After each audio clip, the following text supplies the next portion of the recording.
নমস্কার বন্ধুরা, কেমন আছো সবাই? আমি মীনাক্ষীস প্যারাডাইসে তোমাদের সবাইকে আরও একবার অনেক অনেক স্বাগত জানাই। আশা করছি তোমরা সবাই খুব ভালো আছো, পরিবারের সকলকে নিয়ে সুস্থ আছো। গরমের বেশ কিছু ফুল আমার খুব পছন্দের হলেও পছন্দের তালিকার প্রথম সারিতে রয়েছে এই ফুলটা। যেমন মিষ্টি গন্ধ, তেমনই থোকায় থোকায় এর ফুল হয়।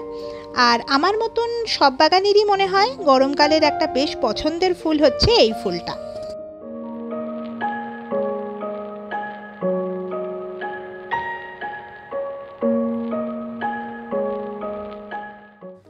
আমরা বাঙালিরা একে কাঠগোলাপ বা কাঠচাপা বলে থাকি, এছাড়া গুলঞ্চও বলা হয়।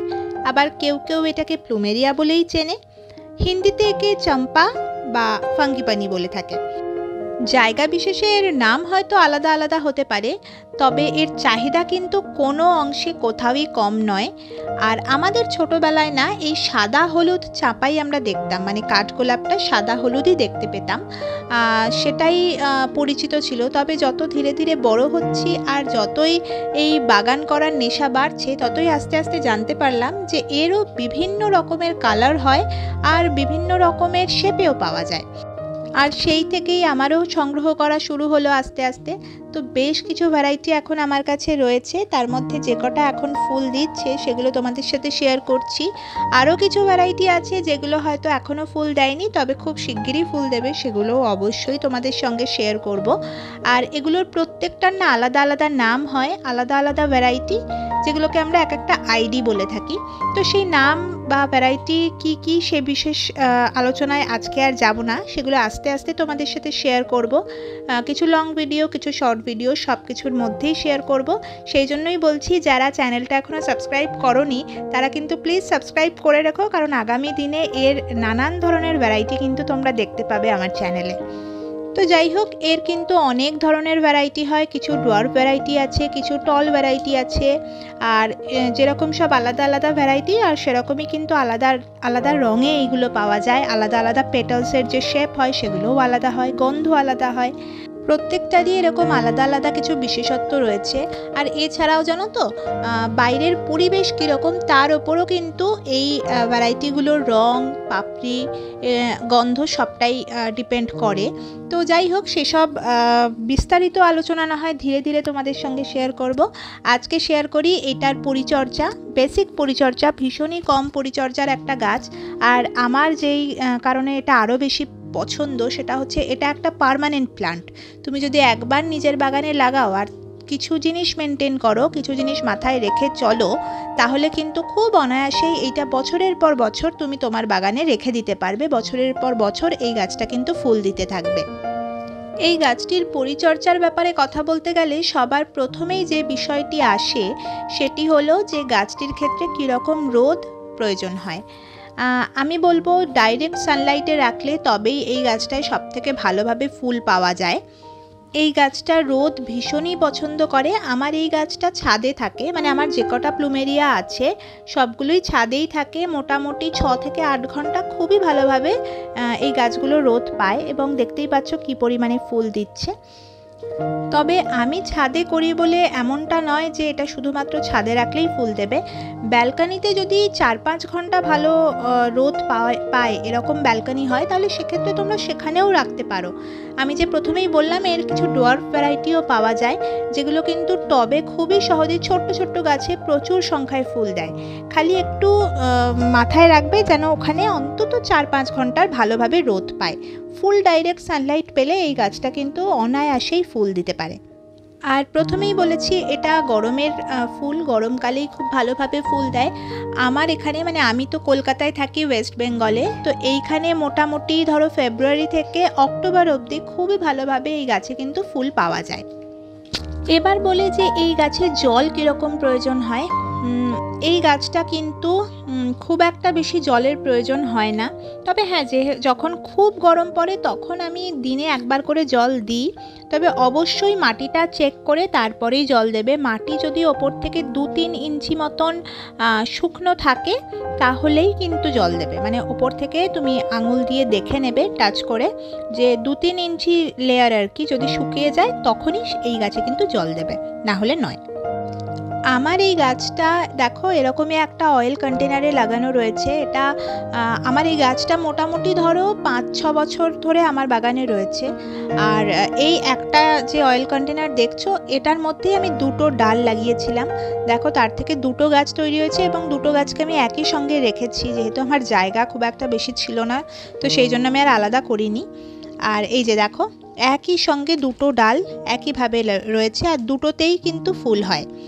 আসলে আমি এই গাছটাকে যেহেতু রিপোর্টিং করব, সেই জন্য এই মুহূর্তে আর কোনো সার টার দিইনি। তো দেখেই বুঝতে পারছো কতটা কম পরিচর্যায় এই গাছটা ফুল দিতে পারে। এর আগে যখন আমি মাটি তৈরি করেছিলাম তখনই এর মধ্যে যে ভার্মি কম্পোস্ট, বালি, মাটি সব কিছু মিশিয়ে একটুখানি নিম খোল, একটুখানি ফাঙ্গিসাইড সব কিছু দিয়ে এই মাটিটা তৈরি করা। এই মাটি তৈরি করার সময় সব সময় খেয়াল রাখবে যেন ওয়েল ড্রেন হয়, যেন জল জমে যেতে না পারে মাটিতে, সেরকমইভাবে মাটিটা তৈরি করবে। আর আমার মাটিটা ঠিক সেভাবেই মানে বালির পরিমাণ বেশি রেখে তৈরি করেছিলাম। আর দেখো এবছর সার না দেওয়াতেও কি সুন্দর ফুল হয়েছে। প্রত্যেক বছরই আমি যেই সময় ফুল হয় সেই সময়টা আর কি মোটামুটি ওই ফেব্রুয়ারি মার্চ মাস এরকম সময় থেকে আমি খুব ভালোভাবে এই গাছগুলোতে সার দিতে থাকি। সার বলতে আলাদা কিছুই না, যদি কিচেন ওয়েস্ট কম্পোস্ট হয় সেটাও দিই, যদি সেটা না থাকে তাহলে ভার্মি কম্পোস্ট, একটু গোবর সার, একটু হাড় গুঁড়ো, শিংকুচি, অল্প একটু ফাঙ্গিসাইড, একটু নিম খোল, এগুলো সব মিশিয়ে একটা ভালোভাবে তৈরি করে সেটা দুমুঠো করে এই গাছের মানে টবের চারপাশ থেকে দিয়ে দিই। প্রত্যেক বছর এটাই করি। এবছর যেহেতু এটাকে রিপোর্টিং করব ইচ্ছা আছে, সেই জন্য এটাকে আর কোনো সার টার দিইনি, কিন্তু তাতেও ফুল দিচ্ছে। আর ফুল দিচ্ছে বলে এখন রিপোর্টিংটা করছি না, ফুলগুলো সব হয়ে যাক তারপরে এটাকে আমি রিপোর্টিং করে দেবো। সারের ক্ষেত্রে তোমাদের তো বললামই আমি কেমনভাবে সার দিই। সার আমি সেরকম যে সারা বছর ধরে দিই তেমনটা নয়। যেই সময়ে ডরমেন্সি পিরিয়ড মানে শীতকালটা, সেই সময় আমি কোনো সারই দিই না, শুধুমাত্র যেটুকু জল প্রয়োজন সেটাও খুব বুঝে মানে একদম শুকিয়ে গেলে মাটি তখনই জল দিই। আর সার তো কোনো প্রকার দিই না। আর ঠিক ওই ফেব্রুয়ারি মাস থেকে তখন আবার আস্তে আস্তে সার দেওয়া শুরু করি। সার বলতে যেমন তোমাদেরকে আগেই বললাম, কম্পোস্ট, তার সঙ্গে একটুখানি হাড় গুঁড়ো, শিংকুচি, নিমখোল, কখনো হয়তো ভার্মি কম্পোস্ট, কখনো গোবর সার, আর একটুখানি ফাঙ্গিসাইড, এই মিশিয়ে যে সারটা তৈরি করি সেটাই আমি দুমুঠো করে এই টবের চারপাশ থেকে দিতে থাকি। প্রত্যেক মাসে দুবার করে, মানে 15 দিনে একবার করে দিই, কারণ যেহেতু এটা হেভি ব্লুমিং করে, প্রচুর ফুল দেয়, সেই জন্য সারটা একটু বেশিই প্রয়োজন হয়। সেই জন্য এটা কিন্তু আমি তখন পুরো অক্টোবর অবধি ভালোভাবে এইভাবে সার দিতে থাকি। আর এই ফুল গাছে না আমি সেভাবে কিন্তু কোনো রোগ পোকার আক্রমণ আলাদা করে দেখতে পাই না। মাঝে সাঝে দু একটা মিলিবাগ দেখেছি কখনো সখনো। আমার বাগানে খুব বেশি মিলিবাগ যে হয় তেমনটাও নয়। আমি মাসে একবার করে তো মিনিমাম নিম অয়েল স্প্রে করেই থাকি, সেই জন্য হয় না। কিন্তু তবুও দু একটা যদি কখনো হয় সেটা আমি না একটু ভালোভাবে জল স্প্রে করে ধুয়ে দিই। তবে যদি কারোর বেশি মিলিবাগ হয়ে যায় সেক্ষেত্রে তোমরা কোনো কেমিক্যাল ইউজ করতে পারো।